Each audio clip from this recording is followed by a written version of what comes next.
Assalamualaikum warahmatullahi wabarakatuh. Hari ini kita kembali belajar manajemen resiko berkaitan dengan resiko operasional. Untuk memahami sebenarnya resiko operasional itu apa, kita coba lihat dulu contoh kejadian resiko operasional yang ada di sekitar kita. Contohnya ini. Pada akhir November 2001, seorang karyawan UBS Warburg, bank dari Swiss, melakukan kesalahan dalam perdagangan saham di Tokyo. Trader ini artinya adalah orang yang memperjualbelikan saham, memasukkan order menjual saham Dentsu sebanyak 610 lembar, ya. Lembarannya sebanyak 610.000 lembar dengan harga 16 yen per lembar saham. Meskipun sistem komputer itu sudah menanyakan ulang order tersebut. Padahal seharusnya dia itu hanya menjual 16 lembar saham dengan harga 610 yen. Jadi ini dia tuh kebalik gitu kan. Yang harusnya dijual 16 lembar, dijual 610.000 lembar, harganya pun juga salah gitu. Nah, dengan kata lain, dia ini menjual terlalu murah kan. Orang harganya aja seharusnya 610.000 yen, tapi hanya dijual 16 yen. Sebagai akibatnya, UBS Warburg ini mengalami kerugian sebesar 50 juta dolar Amerika Serikat. Gitu. Jadi ini gara-gara si tradernya melakukan kesalahan dalam melakukan penginputan. Nah, resiko operasional ini relatif belum banyak dipelajari karakteristiknya. Meskipun sebenarnya resiko operasional ini merupakan resiko yang paling tua. Dikatakan paling tua karena praktis manajer berhadapan dengan masalah operasional sejak kegiatan perusahaan atau organisasi itu dimulai. Jadi apapun kondisinya, mulai dari perusahaan itu terbentuk hingga nanti nggak tahu kapan itu tetap akan eksis, yang namanya resiko operasional ini pasti akan ada. Makanya dia disebut sebagai resiko yang paling tua gitu. Jadi dari zaman dulu banget ketika perusahaan itu mulai muncul, sebenarnya namanya resiko-resiko operasional, resiko yang terjadi karena kegiatan yang ada di dalam perusahaan ini selalu ada. Contohnya apa sih resiko operasional?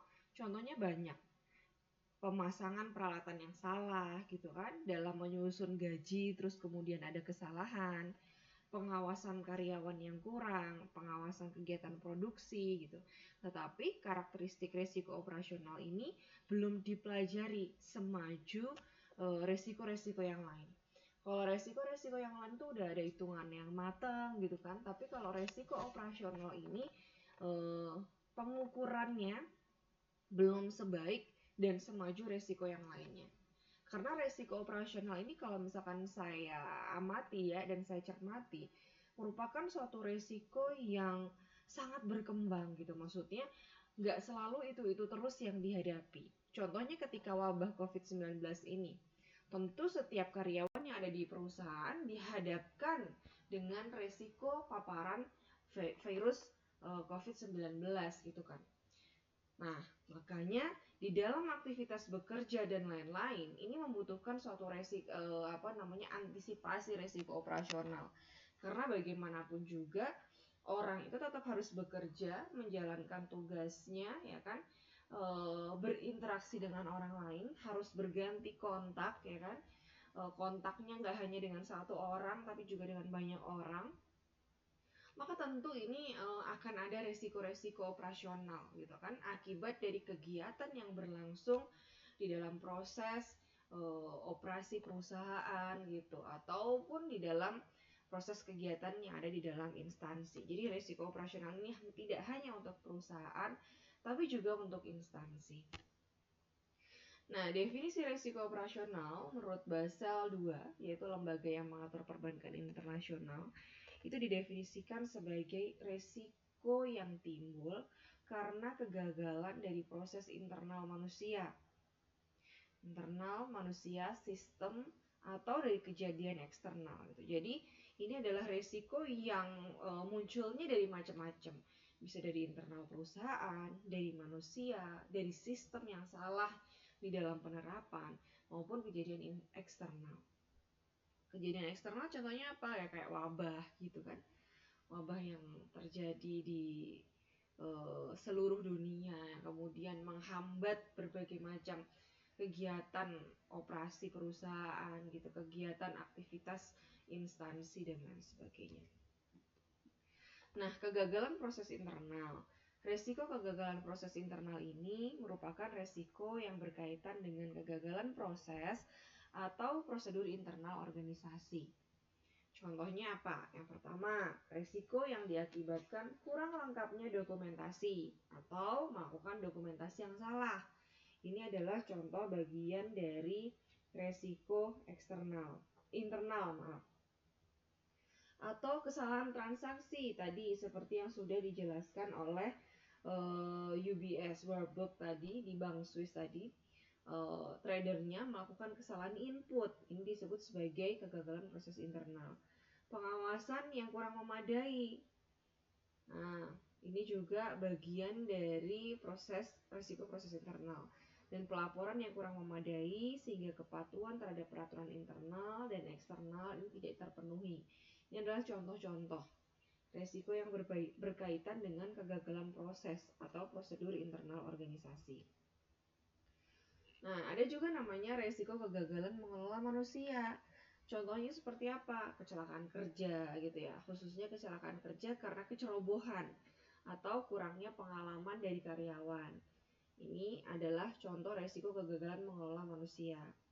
Atau mungkin ketika perusahaan itu terlalu bergantung pada karyawan kunci, maksudnya karyawan yang dia paling bagus, yang menjadi andalan di dalam perusahaan gitu kan, sehingga ketika karyawan tersebut meninggal atau berpindah kerja, maka ini kemudian perusahaan akan menghadapi suatu masalah gitu, karena dia terlalu mengandalkan satu orang tersebut. Atau karena ini manusia, maka akan ada integritas karyawan yang berkurang gitu kan, sehingga karyawan tersebut bisa menggelapkan uang perusahaan atau melakukan aktivitas yang berada di luar otoritasnya. Nah, risiko manusia tersebut mengharuskan perusahaan untuk mempunyai karyawan yang memiliki kualifikasi, pengalaman atau integritas yang benar-benar diperlukan gitu. Makanya ini cara-cara yang dilakukannya ya. Harus memilih gitu ya, pada saat seleksi harus melakukan pengecekan dengan baik bagaimana kualifikasi, pengalaman dan integritasnya. Sedangkan kalau resiko sistem ini dia berkaitan dengan kerusakan data, kesalahan pemrograman, sistem keamanan yang kurang baik gitu ya dalam sistem komputerisasi gitu ya. Jadi sehingga mudah dimasuki oleh hacker atau terlalu terburu-buru dalam menggunakan teknologi yang belum teruji. Terlalu mengandalkan model tertentu untuk keputusan bisnis. Ini juga menjadi sebuah resiko sistem yang bisa dihadapi oleh perusahaan.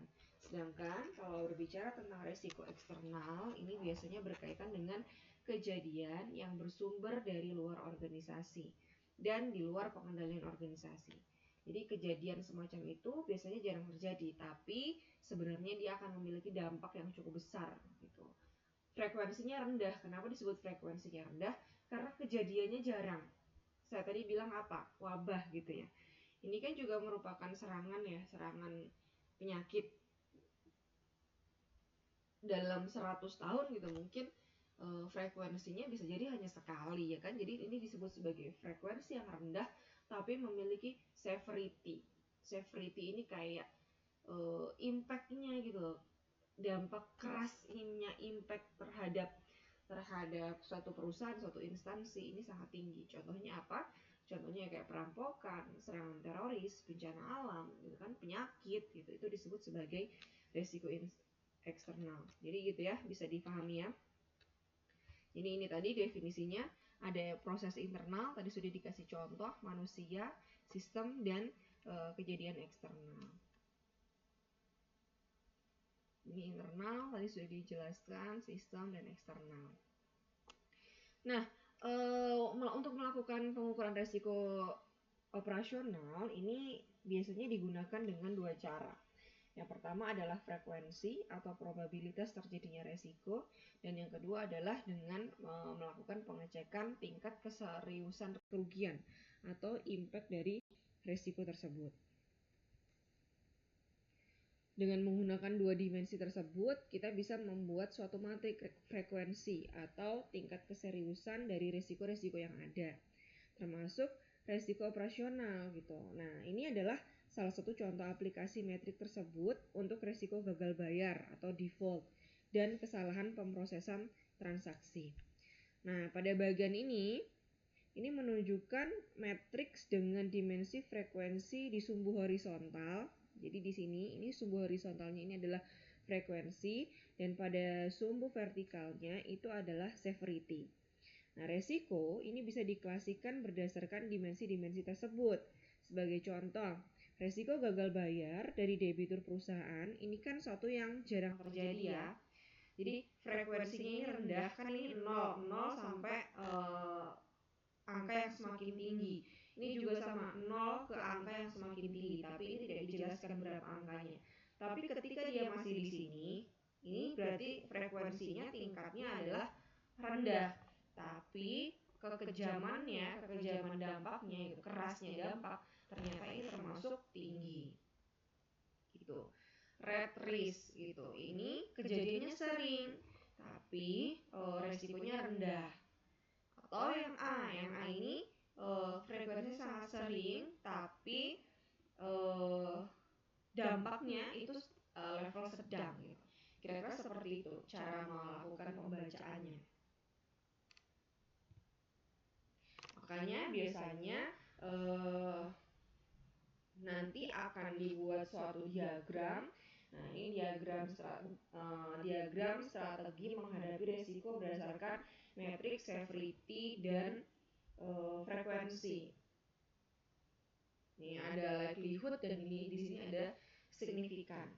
Nah, ketika kita berbicara kuadran 4 gitu ya, low control ini berarti dia memiliki signifikansi yang rendah dan likelihood yang rendah ya. Likelihoodnya low, kuadran signifikannya juga low, maka dia berada pada kuadran keempat atau disebut sebagai low control. Perusahaan ini bisa menerapkan pengawasan yang rendah terhadap resiko pada kategori ini. Jadi ini adalah kategorisasi resiko. Kalau resikonya rendah, maka perusahaan bisa melakukan metode yang keempat, yaitu low control. Pengawasan yang berlebihan pada jenis risiko ini bisa menimbulkan biaya yang lebih besar dibandingkan dengan manfaatnya, sehingga akan lebih optimal jika bank tidak perlu melakukan pengawasan yang berlebihan gitu ya, ketika signifikannya low dan likelihoodnya low. Tapi ketika severity-nya tinggi atau signifikansinya tinggi di sini, sedangkan likelihood atau frekuensinya rendah, maka ini berada di kuadran kedua. Tipe risiko seperti ini lebih menantang untuk dihadapi. Jika risiko seperti ini muncul, perusahaan bisa mengalami kerugian yang cukup besar ya kan, karena di sini dampaknya high. Severity-nya disebut high, tapi frekuensinya low.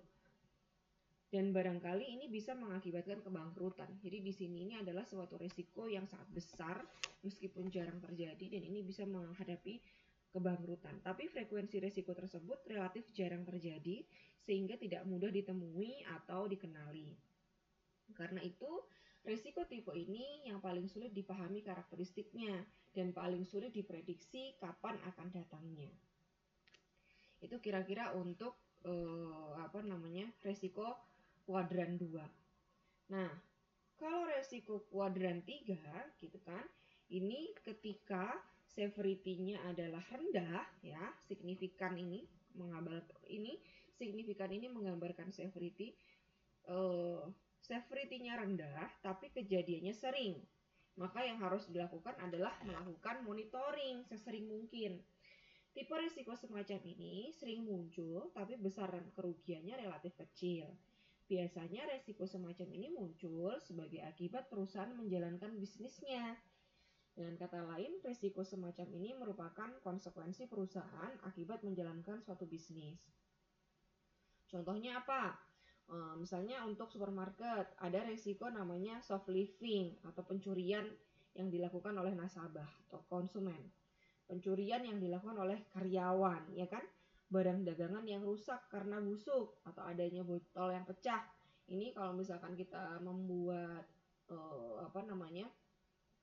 supermarket kan ini menjadi suatu kejadian yang sering terjadi meskipun dampaknya kecil ya kan. Kalau cuman curi berapa botol susu gitu atau mencuri beberapa makanan gitu kan, ada konsumen yang melakukan itu gitu kan, dampak kerugiannya tidak terlalu besar, makanya disebut eh, kejadiannya sering tapi dampaknya rendah begitu. Ini maka yang perlu dilakukan adalah melakukan monitoring gitu kan, makanya bisa dipasang CCTV gitu kan, monitoring yang dapat dilakukan, atau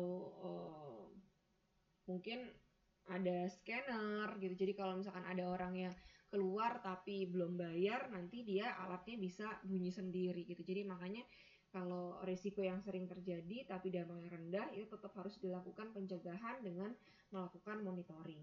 Sedangkan pada kuadran pertama ini adalah frekuensinya sering tapi dampaknya juga sangat besar. Maka yang dilakukan adalah dengan prevent at source atau mencegah sumbernya. Tipe resiko ini praktis tidak relevan lagi dibicarakan, karena jika situasi semacam ini terjadi, berarti perusahaan tidak lagi bisa mengendalikan resiko. Jadi ini udah nggak mungkin dan bisa berakibat pada suatu kebangkrutan. Contohnya, jika suatu perusahaan tidak bisa mengendalikan resiko penggelapan uang gitu ya di dalam jumlah besar oleh karyawannya, maka ada kemungkinan resiko ini berubah menjadi kuadran frekuensi tinggi dan signifikansi tinggi gitu. Kalau ada karyawan yang terus melakukan penggelapan, itu kan sering ya, sering dan dampaknya juga tinggi ya. Itu berarti berada di kuadran 1, dan ini berarti kegagalan yang sangat besar yang dilakukan oleh perusahaan atau instansi karena dia tidak bisa melakukan prevent, pencegahan terhadap sumber orang-orang yang melakukan hal buruk seperti itu. Nah, kalau ini adalah strateginya, strategi menghadapi resiko. Kalau kita berbicara di wilayah 1, ini ada 4 wilayah. Ada wilayah 1, wilayah 2, wilayah 3, dan ada wilayah keempat. Wilayah 1 itu dia menggambarkan severity yang tinggi dan frekuensi yang tinggi. Sehingga untuk wilayah ini perusahaan harus melakukan penanganan yang agresif dan segera atau disebut sebagai immediate action. Jadi dilihat dulu dari sini, wilayah 1 ini severity-nya tinggi dan frekuensinya tinggi ya. Kalau di sini di wilayah 1, maka perusahaan harus, cara yang dilakukan, strategi yang dilakukan adalah melakukan immediate action. Jadi penanganan yang agresif dan segera. Sedangkan pada wilayah 2 ini severity-nya tinggi, tapi frekuensinya agak tinggi, maka yang dilakukan adalah immediate attention. Perusahaan harus segera mengawasi resiko ini. Sedangkan pada wilayah ketiga ini severity-nya agak tinggi, sedangkan frekuensinya juga agak tinggi. Yang dilakukan adalah periodic attention atau melakukan pengawasan secara berkala. Sedangkan pada wilayah 4 ini severity-nya rendah dan frekuensinya rendah, sehingga hanya membutuhkan annual evaluation. Jadi perusahaan bisa lebih longgar untuk melakukan pengawasan dalam jangka panjang ataupun tahunan. Ini untuk strateginya. Nah, biasanya ada cara untuk melakukan penghitungan kerugian. Kerugian yang diharapkan itu adalah perkalian antara frekuensi atau probabilitas dan severity atau besarnya suatu kerugian. Misalnya kita mengumpulkan data historis untuk melihat suatu kecelakaan kerja. Nah, datanya ada 12 bulan. Contohnya seperti ini. Frekuensi pada bulan Januari ada kecelakaan itu ada 4 kali, Februari 6 kali dengan nilai kerugian 11 juta, Januari 4 kali sebesar 12 juta, Maret 5 kali sebesar 12 juta, dan seterusnya. Berapa besar kerugian yang diharapkan dari kecelakaan kerja bulan mendatang? Nah, maka caranya untuk menghitung adalah kita memanfaatkan data historis. Jadi kita bisa mengevaluasi gitu, berapa kira-kira kerugian yang bukan yang diharapkan ya, yang mungkin akan diterima oleh perusahaan. Maka caranya yang pertama adalah teman-teman harus menjumlahkan jumlah frekuensinya di berapa? 4 ditambah 6 ditambah 5 ditambah 4 ditambah 6 gitu ya. Dan seterusnya ditambah terus sampai pada bulan yang terakhir. Totalnya adalah berapa? 63. Nah, jumlahnya di sini 63. Sama, nilai kerugiannya juga. Nilai kerugian ini harus semuanya ditotalkan. 12 juta ditambah 11 juta ditambah 12 juta gitu kan. Dan seterusnya hasilnya adalah 152 juta. Ketika ini sudah dijumlahkan, maka selanjutnya adalah dihitung rata-ratanya. Bagaimana cara menghitung rata-ratanya? Berarti ini 63 jumlahnya dari frekuensi itu dibagi dengan 12. Hasilnya adalah 5,25. Sedangkan untuk nilai kerugian yaitu 152 juta dibagi 12. Hasilnya adalah 12.666.666,7 rupiah. Itu untuk hasil rata-ratanya. Maka untuk menghitung nilai kerugiannya, tadi rumusnya kan sudah jelas ya. Frekuensi dikalikan dengan severity. Frekuensinya 5,25, severity-nya adalah 12,66667. Berarti 5,25 kali 12,6667. Hasilnya adalah 2.412.698.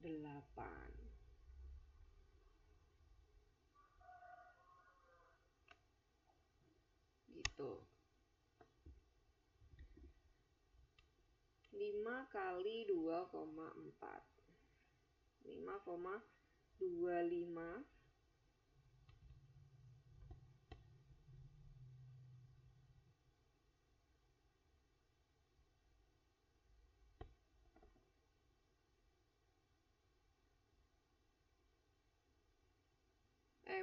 mohon maaf. Jadi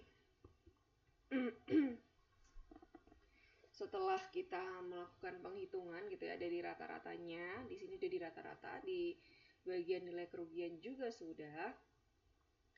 Nah, dengan nilai rata-rata kerugian sebesar ini 12,66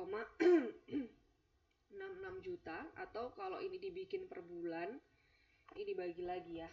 Coba 12,666,667 dibagi 12.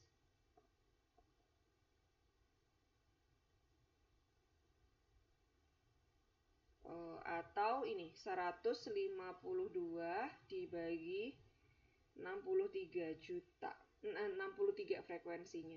Maka ini hasilnya, ini dibagi ini, hasilnya adalah 2,4.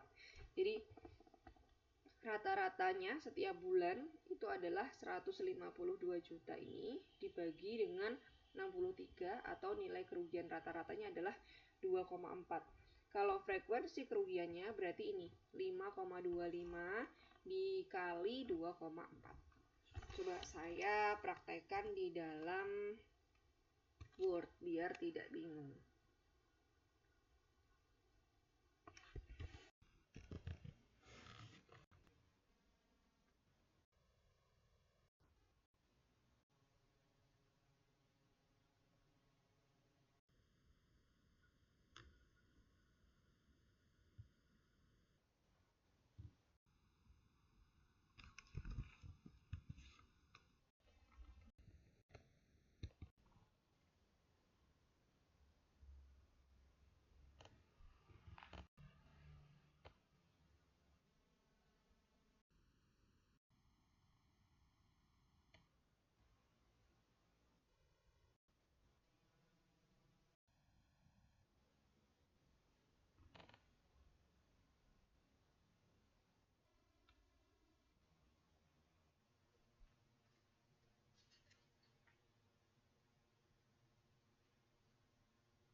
Ya, tadi di sini kita tuliskan dulu ada bulan,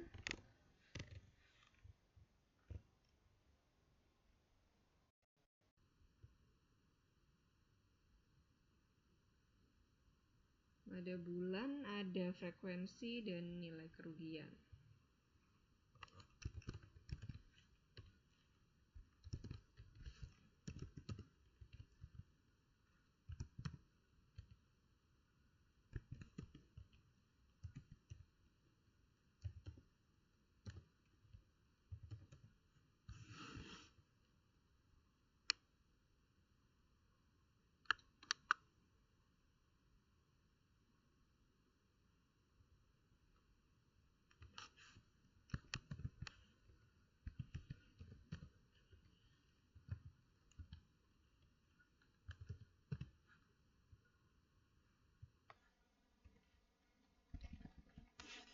Di sini ada frekuensi, kita tuliskan dulu frekuensinya.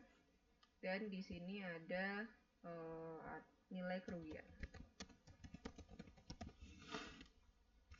Frekuensinya ada 4, 6, 5, 4, 6, 7, 5, 6, 4, 5,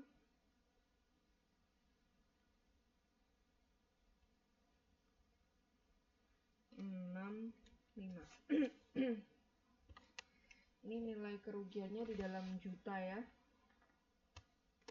Dalam juta.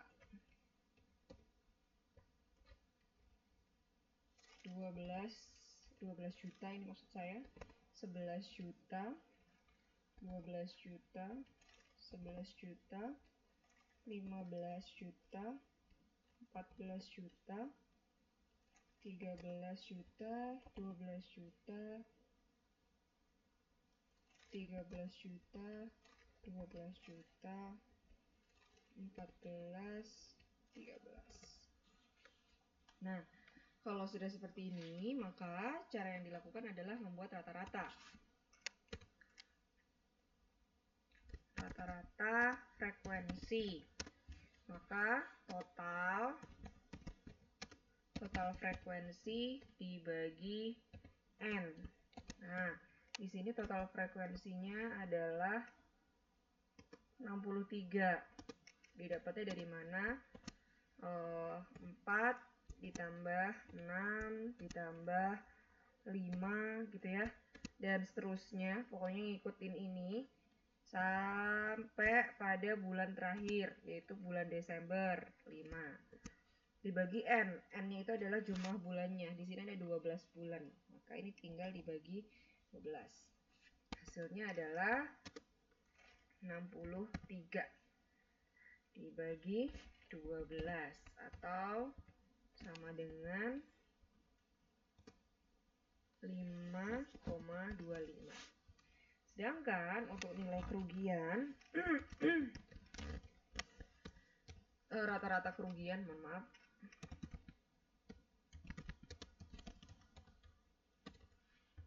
Rata-rata kerugian sama dengan total kerugian dibagi N. Ya, total kerugiannya berarti 12 juta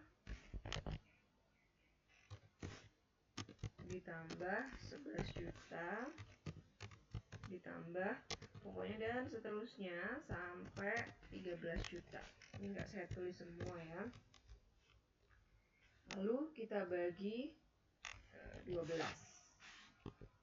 Maka hasilnya di sini adalah 152 juta totalnya ya.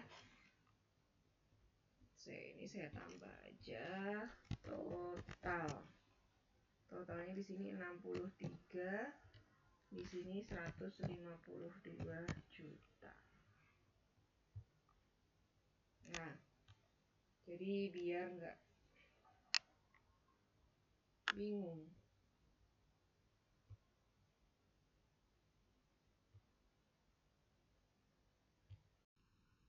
Ya, totalnya segitu. Nah, ini hasilnya adalah 152 juta dibagi 12.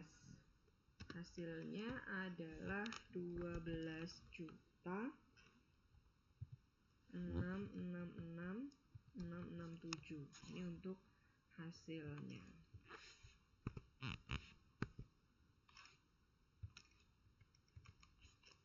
Itu untuk rata-rata kerugian. Nah, berarti gitu, berapa rata-rata kerugiannya pada setiap bulan? Kalau rata-rata setiap bulannya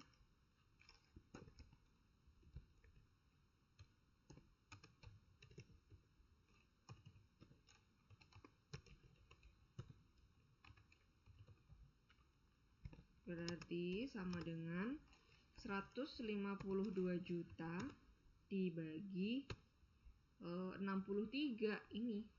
Ini dibagi ini. Jadi rata-rata kerugiannya adalah total kerugian dibagi total severity, ya.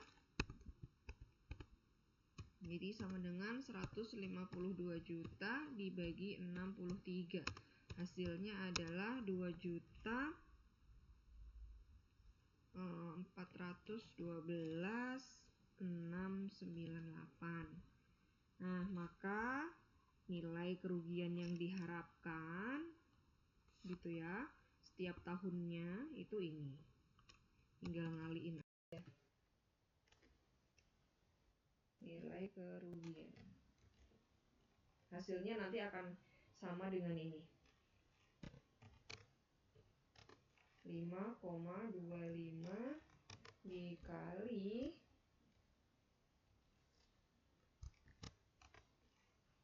2,4 juta. 2,4 juta itu ini maksudnya. 412.698. Maka hasilnya adalah 12,6 juta. Jadi istilahnya adalah kalau setiap bulan gitu kan, kerugian setiap bulannya itu ini. Ini adalah kerugian setiap bulan. Sedangkan kalau kerugian rata-rata setiap tahunnya itu adalah ini, 12 juta gitu. Jadi ini juga sebenarnya udah ketahuan kan gitu. Berarti per tahunnya kerugiannya itu adalah 12,6 juta dari sini juga. Tapi kalau ngitungnya pakai perkalian bisa juga kayak gini gitu. Tapi ini sebenarnya tanpa dihitung nilai kerugian seperti ini pun ini udah ketahuan. Rata-rata total kerugian selama 1 tahun itu adalah 12,6 juta. Sedangkan untuk rata-rata kerugian setiap bulannya itu adalah 2,4 juta gitu. Jadi dari sini perusahaan bisa mengira-ngira dari data-data kecelakaan kerja yang ada gitu ya. Tadi kan contohnya data kecelakaan kerja, berapa kira-kira biasa uang yang harus dikeluarkan setiap bulannya. Jadi itu perusahaan bisa mencadangkan. Kira-kira itu yang bisa saya sampaikan untuk menghitung resiko operasional. Semoga bermanfaat. Saya cukupkan. Wassalamualaikum warahmatullahi wabarakatuh.